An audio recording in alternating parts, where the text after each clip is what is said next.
Anthropology optional, one of the most popular optional subject among WBCS aspirants.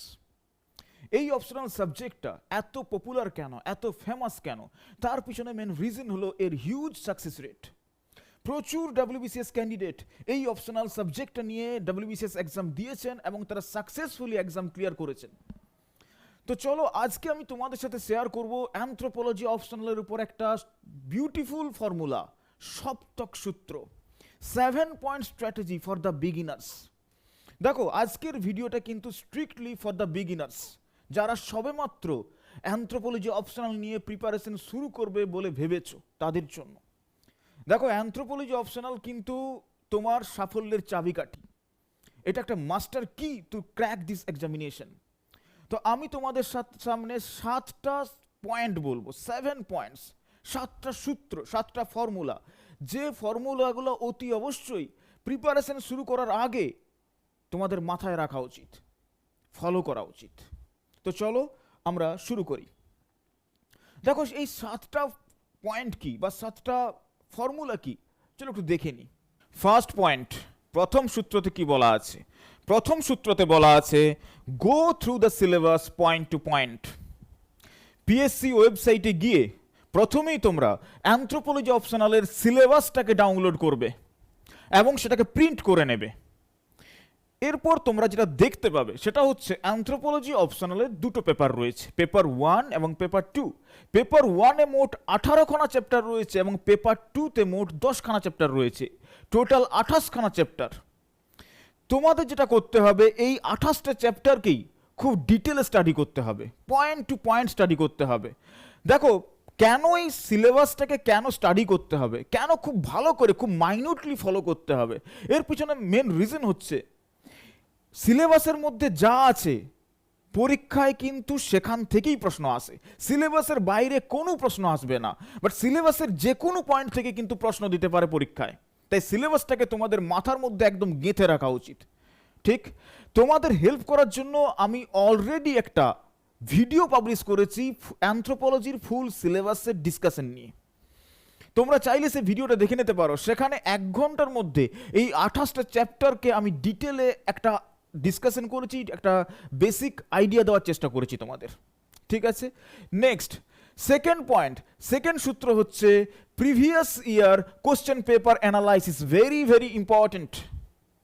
তোমাদের এরপর যেটা করতে হবে ইন্টারনেটে গিয়ে প্রিভিয়াস ইয়ার কোশ্চেনগুলোকে ডাউনলোড করতে হবে অ্যানথ্রোপোলজি অপশনালের। বেসিক্যালি ফ্রম 2014 টু 2021 এই 8টা মেন্সের কোশ্চেন পেপার কিন্তু মাস্ট স্টাডি করতে হবে। কেন? কারণ 2014 সালে অ্যানথ্রোপোলজি অপশনালের সিলেবাস চেঞ্জ হয়েছে।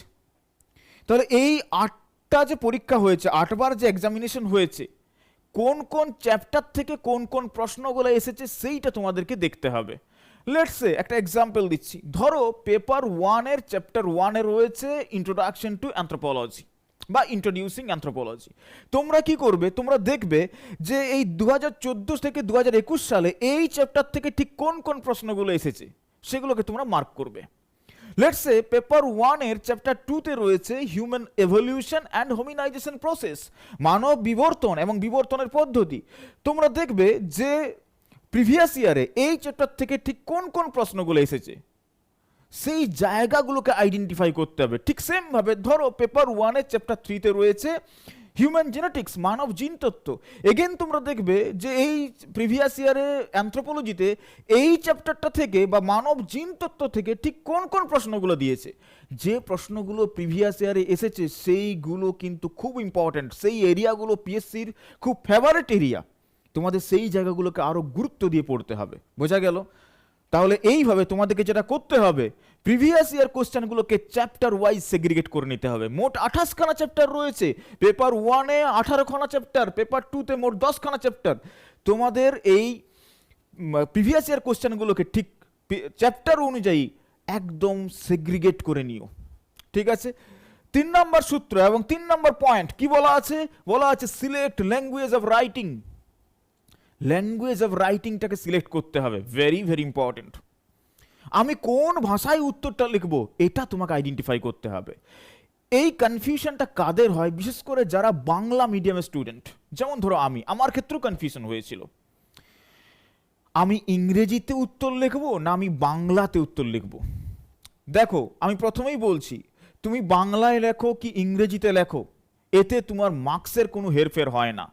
মার্কস ভালো আসবে কি মার্কস খারাপ আসবে শুধুমাত্র ডিপেন্ড করে তোমার লেখার কোয়ালিটি কীরকম তার উপর। তুমি যদি ভালো কোয়ালিটির ভালো স্ট্যান্ডার্ডের লেখা লেখো, তুমি বাংলাতে লেখো বা ইংরেজিতে লেখো, তুমি ভালো মার্কস পাবে।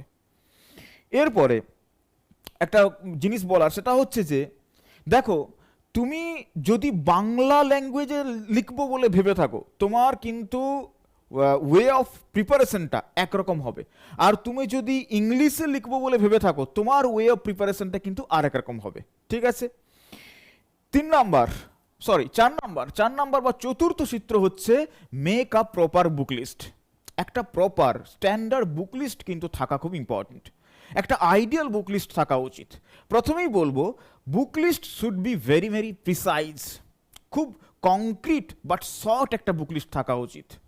এখন মার্কেটে প্রচুর বই অ্যাভেলেবেল আছে, সব বই তো তুমি পড়তে পারবে না, তাহলে কিছু সিলেক্টিভ বাট খুব ভালো স্ট্যান্ডার্ডের বই কিন্তু তোমার টেবিলে থাকা উচিত।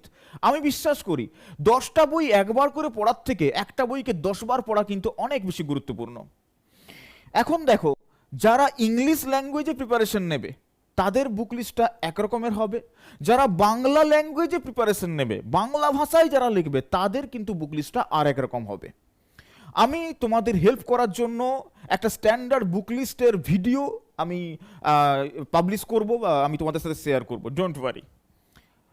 5 number, make a solid strategy, একটা বুলেট প্রুফ স্ট্র্যাটেজি তৈরি করা কিন্তু ভীষণ দরকার। দেখো, অপশনাল হচ্ছে 400 নাম্বার এক্সামিনেশন, এবং optional is the key to crack WBCS examination basically for group A and group B service. যদি তোমার টার্গেট হয় তুমি এক্সিকিউটিভ সার্ভিস, যদি তোমার টার্গেট হয় ডিএসপি সার্ভিস, তোমাকে কিন্তু অপশনালে ভালো মার্কস তুলতেই হবে। এবং optional is the master key, this is the Pandora's box, this is the আলাদিনের প্রদীপ to clear this examination to achieve your dream. এখন দেখো, অপশনাল সাবজেক্টকে ভালোভাবে প্রিপারেশন তোমরা নেবে কিভাবে, তার জন্য তোমার দরকার একটা সলিড স্ট্র্যাটেজি, একটা বিউটিফুল স্ট্র্যাটেজি দরকার, খুবই ভালো একটা স্ট্র্যাটেজি তোমার লাগবে, রাইট? এখন তোমাদের মধ্যে একটা প্রশ্ন আসতে পারে যে দাদা, আমি স্ট্র্যাটেজি তৈরি করব কিভাবে, আমি তো বিগিনার্স, আমি তো সবে শুরু করেছি, আমার কোনো ধারণা নেই। দেখো, এর জন্য আমি তোমাদের একটা সাজেশন দেবো। সাজেশনটা কি?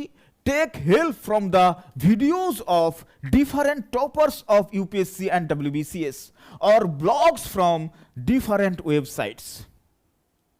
দেখো, এখন ইন্টারনেটের যুগ, ইউটিউবে তোমরা অ্যানথ্রোপোলজি স্ট্র্যাটেজি লিখে যদি সার্চ করো, অসংখ্য WBCS এবং ইউপিএসসি টপারের স্ট্র্যাটেজির ভিডিও তোমাদের সামনে চলে আসবে।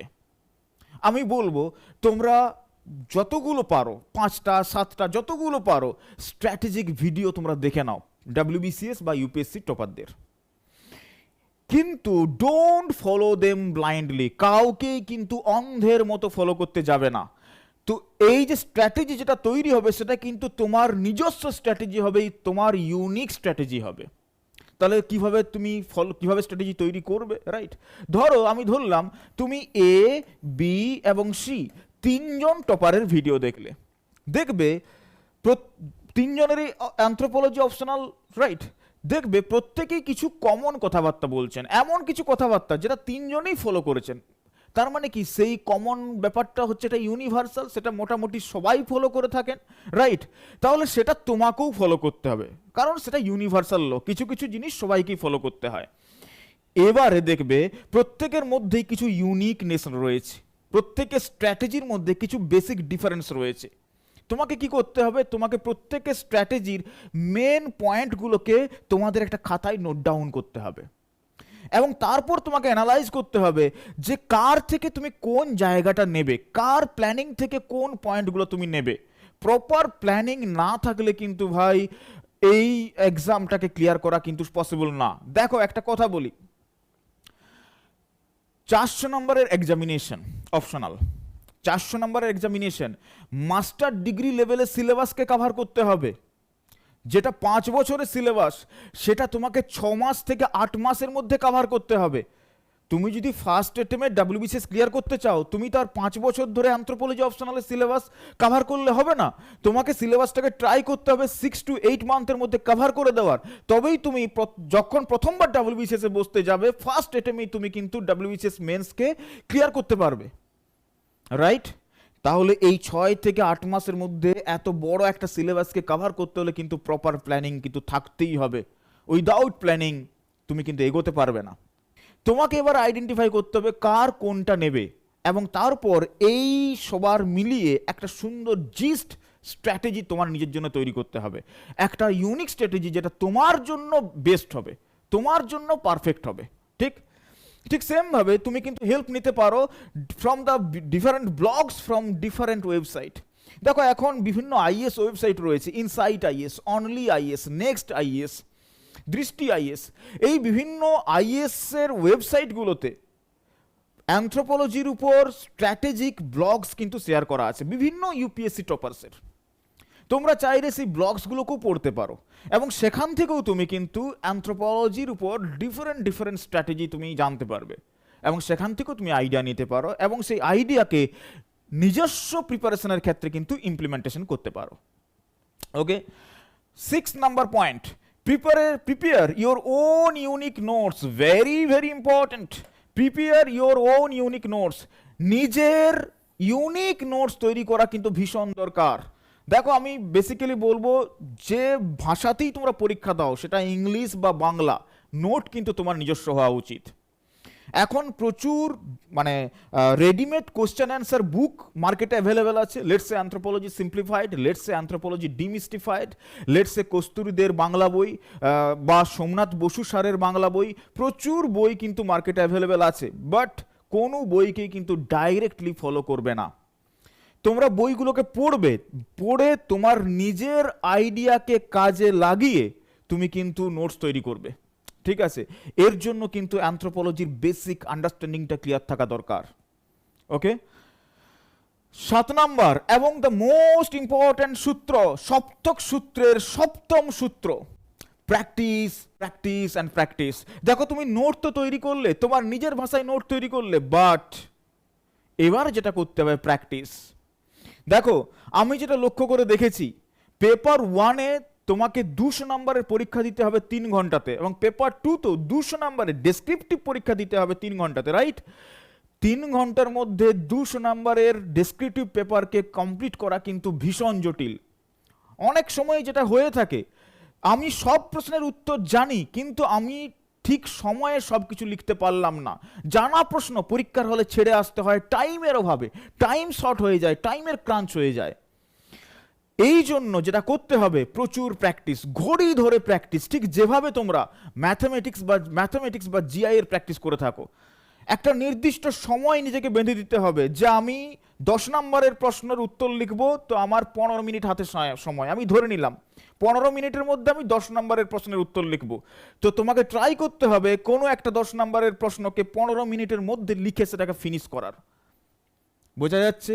ঘড়ি ধরে টাইম বাউন্ডিং মেথডে প্র্যাকটিস করা ভীষণ দরকার, এবং এটা করলে তবেই তুমি কিন্তু পরীক্ষার হলে সমস্ত প্রশ্নের উত্তর লিখে আসতে পারবে, এবং সমস্ত প্রশ্নের উত্তর কিন্তু লিখে আসা ভীষণ দরকার। 200 নাম্বারই তোমাকে লিখে আসতে হবে। পেপার 1-এ 200, পেপার 2-তে 200, 1 নাম্বারও কিন্তু ছেড়ে আসা চলবে না। 400 নাম্বার উত্তরই যেন পরীক্ষার খাতায় থাকে। তুমি যদি ছেড়ে চলে আসো তাহলে কিন্তু খুব মুশকিলে পড়বে। বোঝা গেল? তো এই হচ্ছে 7 পয়েন্ট স্ট্র্যাটেজি ফর দ্য বিগিনার্সদের জন্য, যারা একদম শুরু করতে চলেছে তাদের জন্য আমার দেওয়া সপ্তক সূত্র। আশা করছি এইগুলোকে তোমরা যদি মাথায় রাখতে পারো, এই 7টা ফর্মুলা যদি মাথার মধ্যে রাখতে পারো, আই হোপ তোমরা কিন্তু ঠিক পথে এগিয়ে যেতে পারবে, এবং কম সময়ের মধ্যে সিলেবাসটাকে কভার করতে পারবে, এবং ফার্স্ট অ্যাটেম্পেই ডাব্লিউবিসিএস এ একটা ভালো ফলাফল করতে পারবে। বোঝা যাচ্ছে? So thank you for watching this video. Thank you.